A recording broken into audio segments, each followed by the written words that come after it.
Assalamualaikum warahmatullahi wabarakatuh. Nama saya Ainun Nur Fatimah. Di sini saya akan menjelaskan tentang pendidikan karakter dan anti korupsi. Pendidikan karakter dan anti korupsi merupakan langkah yang penting dalam membangun generasi berintegritas untuk memerangi korupsi yang ada dalam kehidupan bangsa negara Indonesia. Jawaban tentang pendidikan anti korupsi. Pendidikan anti korupsi merupakan usaha sadar dan terencana untuk mewujudkan proses belajar mengajar yang kritis terhadap nilai-nilai anti korupsi.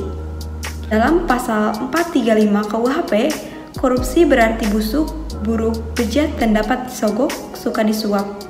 Korupsi adalah tindak pidana yang memperkaya diri sendiri atau orang lain atau suatu badan yang secara langsung ataupun tidak langsung merugikan keuangan negara.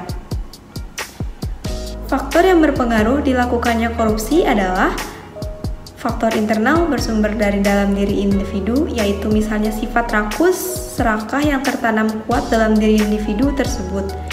Faktor eksternal berarti faktor yang berasal dari luar individu, misalnya karena adanya kesempatan untuk melakukan korupsi, seperti lemahnya penegakan hukum karena para penegak hukum mudah untuk disuap. Pasal 13 huruf C Undang-Undang KPK. KPK berwenang menyelenggarakan pendidikan anti korupsi di setiap jenjang pendidikan, dimulai dari pendidikan usia dini, pendidikan dasar, pendidikan menengah, sampai pendidikan tinggi, bahkan sampai ke masyarakat umum. KPK bersama akademis dan perguruan tinggi dalam pemberantasan korupsi. Dalam bidang pencegahan korupsi, antara lain melalui pendidikan anti korupsi atau kurikulum antar korupsi, penelitian, sosialisasi, dan partner kampanye anti korupsi. Sedangkan dalam bidang penindakan, kerjasama yang dengan perguruan tinggi dalam hal pemberian keterangan ahli di persidangan dan narasumber dalam hal pelatihan penyelidikan umum. Anti korupsi pada perguruan tinggi. Ada beberapa, di sini saya akan jelaskan satu persatu. Pertama ada pendidikan anti korupsi.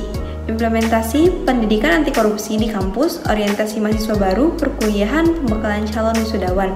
Kedua, ada kampanye anti korupsi. Kampanye anti korupsi di lingkungan kampus, baik dalam berbagai media maupun aktivitas. 3. Kajian atau riset anti korupsi.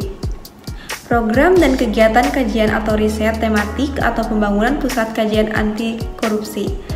Keempat, pengabdian masyarakat. Mendorong KKN tematik anti korupsi berdasarkan permasalahan lokal. Kelima, ada kode etik dan perilaku integritas akademik. Perguruan tinggi membangun dan menerapkan kode etik dan perilaku terkait integritas akademik, anti plagiat, anti cheating, dan lain-lain. Keenam, transparansi dan akuntabilitas.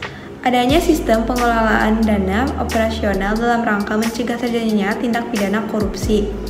7. Akses pelapor dan tindak lanjut. Adanya sistem pelapor bagi para civitas akademika dan tindak lanjut dari hasil pelapor. Kedelapan, pengendalian gravitasi dan pungli. Adanya sistem pengendalian gravitasi dan pungli di kampus. Selanjutnya di sini ada tabel jumlah kasus atau angka penindakan kasus korupsi. Berdasarkan data yang dikumpulkan ICW atau Indonesia Corruption Watch, jumlah penindakan kasus korupsi selama 6 bulan awal tahun 2021 mencapai 209 kasus.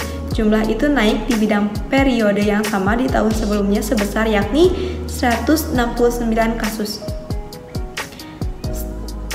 Strategi pemberantasan korupsi ada 3, yaitu represif, pembaikan sistem, dan edukasi dan kampanye. Untuk represif sendiri yaitu upaya penindakan hukum untuk menyeret koruptor ke pengadilan. Hampir sebagian besar kasus korupsi terungkap berkat adanya pengaduan masyarakat. Untuk perbaikan sistem yaitu mendorong transparansi penyelenggaraan negara. Ada juga kedua, memberikan rekomendasi pada kementerian dan lembaga terkait untuk melakukan langkah-langkah perbaikan. 3. Memodernisasi pelayanan publik dengan online dan sistem pengawasan yang terintegritas agar lebih transparan dan efektif. Yang ketiga, yaitu ada edukasi dan kampanye. pembelajaran anti korupsi dengan tujuan membangkitkan kesadaran masyarakat mengenai dampak korupsi serta membangun perilaku dan budaya anti korupsi. Ya, sekian penjelasan dari saya. Mohon maaf bila ada salah kata. Terima kasih. Billahi taufiq wal hidayah. Wassalamualaikum warahmatullahi wabarakatuh. Terima kasih.